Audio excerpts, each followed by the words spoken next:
Setelah menonton pertunjukan sulap di tahun 1901, saya akhirnya mengerti mengapa sulap saat itu dianggap sebagai ilmu hitam. Pesulap itu mengeluarkan jeruk, lalu dia memotongnya dan menaruh bijinya ke dalam pot. Tapi setelah beberapa detik, biji itu pun tumbuh menjadi pohon jeruk. Dia lalu memetik 2 jeruk dan melemparkannya ke penonton. Rasanya enak dan manis, seperti jeruk asli. Tapi sebelum penonton bisa menyadari, Eisenheim pun tiba-tiba bertanya pada wanita itu, "Dan kau nyonya, di mana sapu tanganmu?" Saat wanita itu membuka tasnya, sapu tangannya hilang. Ternyata di atas panggung sudah ada 2 kupu-kupu yang membawa sapu tangannya. Lalu para penonton pun langsung bertepuk tangan. Tapi sebenarnya, ini hanyalah trik sederhana sang pesulap, dan pertunjukan yang sebenarnya akan segera dimulai. Beberapa hari kemudian, keluarga kerajaan meminta Eisenheim untuk tampil di istana. Kali ini sulapnya pun dibutuhkan seorang penonton untuk naik ke atas panggung. Lalu pangeran pun berdiri saat semua orang mengira bahwa sang pangeran akan naik ke atas panggung. Tetapi dia malah mempersilahkan tunangannya untuk naik ke atas panggung. Saat wanita itu melangkah menuju panggung, Eisenheim pun memperhatikannya dengan ekspresi yang aneh. Ternyata dia adalah Sophie. Meskipun mereka sudah lama tak bertemu, tetapi mereka masih saling mengenali. Karena situasi saat ini, mereka pun harus berpura-pura tak mengenal satu sama lain. Lalu Eisenheim memakaikannya sebuah jubah dan menginstruksikannya untuk menghadap ke cermin. Kemudian saat dia membungkuk, Sophie pun mendengar. Semua orang terkejut. Lalu Sophie mendongak dan melihat bayangannya di cermin tak bergerak sesuai dengan apa yang dia lakukan. Kemudian, adegan yang lebih aneh pun terjadi. "Pergilah." Melihat itu Sophie pun hampir pingsan. Lalu kerumunan pun bersorak. Karena pertunjukan sulap ini semakin diakui, citra Eisenheim pun menjadi sangat baik di mata publik. Namun, sang pangeran tak percaya dengan sulapnya. Dia lalu meminta Eisenheim untuk tampil lagi besok. Maka dia pasti akan membongkar triknya. Setelah meninggalkan istana, Eisenheim pun merasa sangat gelisah. Karena dia hanya bisa memikirkan tunangan sang pangeran. Sebenarnya, 15 tahun yang lalu, dia dan wanita itu memiliki hubungan asmara. Sayangnya, karena dia bukan bangsawan, hubungan mereka pun harus diakhiri. Ini juga yang membuat dia ingin mempelajari sulap. Sekarang waktunya dia tampil di istana. Saat Eisenheim menggerakkan tangannya dan tanpa menyentuh kanvas, tiba-tiba gambar raja pun muncul di kanvas itu. Lalu penonton pun bertepuk tangan. Tetapi sang pangeran masih tak percaya dan berpikir ini hanyalah reaksi kimia. Dia lalu meminta Eisenheim untuk menunjukkan trik sulapnya yang lain. Lalu Eisenheim pun meminjam pedang sang pangeran. Dia lalu mendirikan pedang itu. Kemudian, adegan ini sangat ajaib. Pedang itu bisa berdiri sendiri. Kalian pernah mendengar kisah Raja Arthur, bukan? Legenda mengatakan bahwa hanya orang yang layak menjadi raja yang dapat menarik pedang ini. Lalu para bangsawan pun mencobanya, tapi tak ada yang bisa menariknya. Akhirnya giliran sang pangeran. Tetapi pangeran juga tak bisa menariknya, karena dia tak ingin kehilangan harga dirinya. Dengan enggan dia pun menatap Eisenheim untuk meminta bantuannya. Akhirnya pangeran pun dapat menarik pedang itu.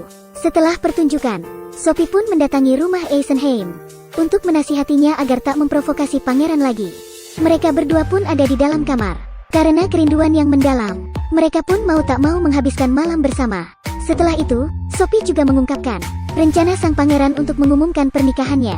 Ketika Eisenheim mengetahui itu, dia lalu mengambil semua tabungannya dan mengemas barang bawaannya untuk membawa Sophie pergi bersamanya. Tak diduga adegan ini pun dilihat oleh petugas istana. Lalu inspektur segera melaporkan semuanya kepada pangeran. Pangeran pun sangat marah. Malam itu, dia menemui Sophie dan memperingatkannya untuk tak menyabotase rencananya. Karena terlalu emosi, dia pun menamparkan Sophie. Setelah keduanya bertengkar, kepala pelayan pun melihat sang pangeran berjalan menuju istal dengan membawa pedang. Lalu dia mendengar teriakan Sophie yang kesakitan. Kemudian, terlihat Sophie yang tampaknya terluka parah, tergeletak di atas kuda dan menghilang. Esoknya, tubuh Sophie pun ditemukan mengapung dan tidak bernafas. Eisenheim pun merasa hancur. Setelah pemeriksaan forensik, Sophie pun dinyatakan meninggal, dan sebuah rubi ditemukan di pakaian Sophie. Lalu Eisenheim memberitahu inspektur bahwa pangeran adalah pembunuhnya. Tapi inspektur tak percaya bahwa pangeran akan membunuh tunangannya, kecuali terdapat bukti untuk membalas kematian kekasihnya. Eisenheim pun membeli gedung teater dan melakukan trik sulap baru di sana. Dia lalu mengulurkan tangannya, seolah-olah dengan sihir. Seorang anak laki-laki pun perlahan muncul dari meja. Dia bahkan bisa berbicara dengan penonton. Sang pesulap pun sekali lagi mendapat pusat perhatian. Dan semakin banyak orang yang percaya bahwa roh dapat dipanggil kembali. Tapi inspektur tak percaya dan menemukan bahwa Eisenheim menggunakan asap dan proyektor. Dia pun telah mengembangkan trik sulap baru. Tapi dalam 2 hari inspektur itu terkejut karena roh anak laki-laki kemarin datang lagi. Tapi bedanya, kali ini anak itu bisa berjalan dan tubuhnya benar-benar transparan. Ini membuat inspektur sangat tidak percaya. Tapi ia juga terus berteriak memuji kehebatan Eisenheim. Beberapa hari kemudian, pangeran pun diam-diam datang untuk melihat pertunjukan Eisenheim. Lalu Eisenheim pun memanfaatkan kesempatan ini untuk memanggil roh Sophie. Sophie pun memberitahu semua orang bahwa orang yang membunuhnya ada di gedung ini. Melihat Eisenheim yang sangat sedih, penonton pun marah. Mereka lalu menuntut agar inspektur menyelidiki pangeran. Tapi pangeran malah mengeluarkan perintah untuk menghukum Eisenheim karena penipuannya. Inspektur pun sangat bingung.